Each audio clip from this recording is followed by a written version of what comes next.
ላይክ በዩቲዩብ ያለው ጥቅም ሁላችን እናውቃለን። ስለ ላይክ እዚህ ጋር ለማስተማር ወይም ለመግለጽ አይደለም የመጣሁት።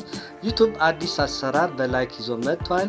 ለምሳሌ ላይክ ስንሰጥ ኤኒ ቪዲዮ ኤኒ ዩቲዩብ እንደዚህ አይነት ምልክት ይሰጠናል።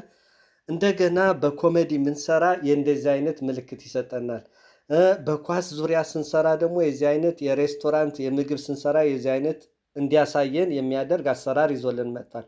ለምሳሌ ኖርማል ቪዲዮ ላይክ ስንሰጠው የእንደዚህ አይነት ቀይ ርችት ነገር ያመጣልናል ወይም እንደዚህ አይነት ይሰጠናል ማለት ነው።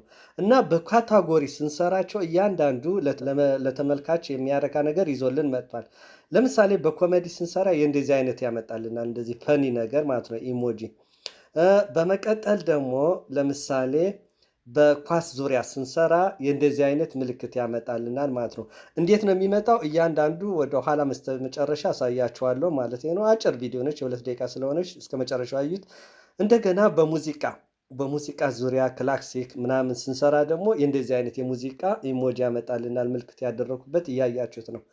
በመቀጠል ይሄኛው ደግሞ የእንስሳ ነው። የእንስሳ ሲሆን ደግሞ እዚህ ጋር የእንስሳ ያመጣልናል። በምግብ በሬስቶራንት ዙሪያ ስንሰራ ደግሞ ክሊክ ስናደርገው ላይኩ የእንደዚህ አይነት ምልክት ያመጣልናል ማለት ነው።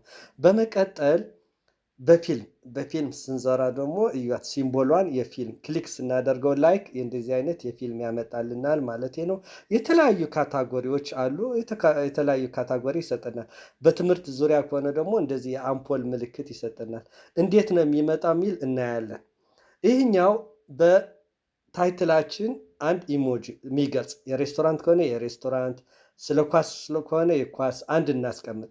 ወይም ኬይወርዶች በሬስቶራንት ከሆነ ለምሳሌ ኩኪንግ፣ አንዳንድ ነገር የምግብ አይነቶች ስናስቀምጥ ላይክ ሲያደርግ ሰው ምን ይመጣለታል?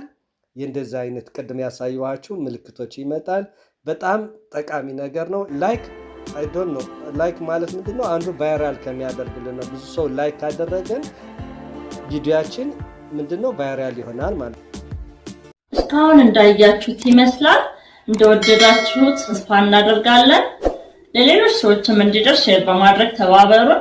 በቀጣይ በሌላ ፕሮግራም እስክንገናኝ ባባይ